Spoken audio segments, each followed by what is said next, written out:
ज्या प्रकारे राजकारण केलं चाललंय, बीडला बदनाम केलं चाललंय.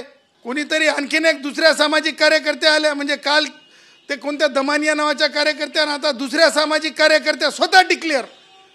अहो तुम्ही डिक्लेअर व्हायले, पण तुमचा गुड गव्हर्नन्ससाठीचं काम काय? ज्या लोकांची काय पत आहे महाराष्ट्रामध्ये, त्या जरंग्यानं काहीतरी म्हणायचं, या धसनं काहीतरी म्हणायचं. अरे काय हे मिकी माऊस क्लब हाऊस सारखं चालवलं यांनी. आता एक टोळी पकडल्या गेलेली आहे पुण्यामध्ये. कोणाची? तर वाट माऱ्यान घरफोड्या करणारी. तर त्या टोळीमधला माणूस प्रमुख मोरक्या, त्याचं माझ्याकडे प्रेस नोट आहे पोलीसचं. या धसचा फोटो, त्याचे फोटो त्याच्या गाडीवर. हे बघा, एक बोट आहे की नाही घालून हलवू नाही, 4 बोट आपल्याकडे राहतात. एक बोट घालून हलवू नाही, 4 बोट आपल्याकडे राहतात. हे ध्यानात ठेवा. आज जरी माझ्या वंजारी समाजाला टार्गेट करीत असाल तर कायदा तुम्हाला माफ करणार नाही, कायदा तुम्हाला माफ करणार नाही. आमचं म्हणणं असं आहे की तुम्ही भाडेवाढ करा. आम्ही करार नाकारत आहोत, करार पद्धती आम्ही नाकारलेली आहे.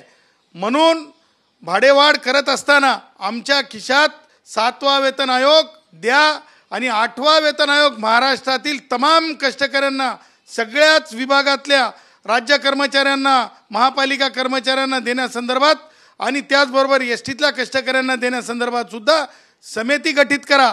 कारण भारताचे लाडके पंतप्रधान नरेंद्रभाई मोदी यांनी समिती गठीत केली आहे. भाडेवाढीमध्ये ज्या प्रकारे 10 रुपयाची भाडेवाढ 11 रुपये करण्यात आलेली आहे, त्या पुढे जाऊन आमचं म्हणणं असं आहे की 11 रुपये नाही, भाडेवाढ 15 रुपये करा. 11 म्हणजे 1 रुपया भाडेवाढ नाही, 5 रुपये करा. 11च्या जागी 15 करा. एसटी कष्टकरी जनसंघ हा 68,000 कष्टकऱ्यांचा जनसंघ आहे आणि करार व्हायला पाहिजे त्या विषयाचा की ही भाडेवाढ करण्यामागे काय उद्देश आहे.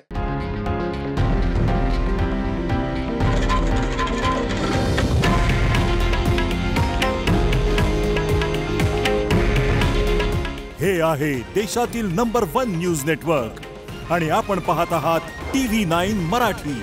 काळजी तुमची, हित महाराष्ट्राचं.